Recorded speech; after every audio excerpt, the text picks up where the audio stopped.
बघा, आजच्या दिवसात जर बघायला आलं तर माझा काल म्हणजे आजचा दिवस बऱ्यापैकी हेक्टिक होता. बाळासाहेबांची तब्येत जरा बिघडली म्हणून मला काल नांदेडवरनं मुंबईला जायला लागलं. तर हैदराबादनी फ्लाईटवरनं मुंबईला गेलो, परत फ्लाईटनी हैदराबादला आलो. हैदराबादवरनं पहिले हातगावची सभा, मग भोकरमध्ये 2 सभा झाल्या, मग लोहा कंधारमध्ये 1 सभा झाली आणि शेवटची सभा ही लातूर सिटीमध्ये विनोदभाऊ खटके यांच्यासाठी झाली. आणि ही सीट जी शेवटची सभा आहे तिथल्या शेवटच्या दोन्ही सीट लोहा कंधार आणि लातूर सिटी ह्या दोन्ही शॉर सीट्स आहेत. आणि इकडे यंत्रणा आपण बघितली असेल तर यंत्रणा दोन पद्धतीची लावली.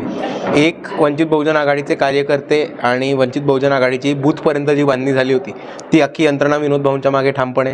दुसऱ्या बाजूला विनोदभाऊंची स्वतःची संघटना आहे VS पॅन्थर ग्रुप, त्याची लोकं ताकदीने उतरलेली आहेत विनोदभाऊंना जिंकवायला.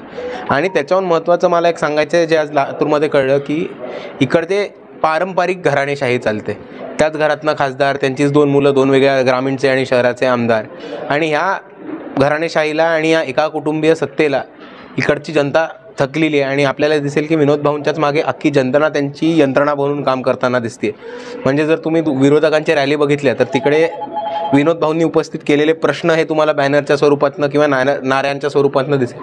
आणि मला असं म्हणायचं की खास यंत्रणा इकडे लावायची गरज नाही, कारण जनताच आमची यंत्रणा झालेली आहे. आपल्या मार्फत मतदारांसाठी एवढंच संदेश देईन की ही निवडणूक जसं तुम्ही म्हटलं तसं आरक्षणासाठी महत्त्वाची आहे, पण इकडे अजून प्रलंबित काय गोष्टी आहे ज्याच्यावरती फक्त वंचित बहुजन आघाडी भाष्य करते. शेतकऱ्यांची हाल आपण बघतोय आणि आज वंचित बहुजन आघाडी एकच पक्ष आहे जो MSP शेतकऱ्यांच्या शेतमालाला हमी भाव ही भूमिका घेऊन उतरले. KG to PG शिक्षण, इकडे सरकारी नोकऱ्या ज्या पदं आहेत ज्याची 200 पदं ही OBCसाठी प्रत्येक जिल्ह्यामध्ये रिक्त आहेत. आपण समाज कल्याण खातं बघितलं तर 1 लाखपेक्षा जागा ह्या रिक्त आहेत. त्या भरून इकडच्या वंचित तरुणांच्या हाताला रोजगार द्यायचं काम हे वंचित बहुजन आघाडी नक्कीच करणार आहे. आणि त्याचबरोबर आपण बघितलं असेल तर जोशाबा समानपत्र जो आमचा जाहीरनामा आहे, ज्योती शाहू बाबासाहेब या नावाने आमचं समानपत्र काढलेलं आहे. आणि त्याच्यामध्ये आम्ही प्रत्येक घटकाला कशी मदत करू हे आम्ही ठीकपणे मांडलं. शेतकरी असेल, आरोग्य असेल, शिक्षण असेल, नोकरी असेल.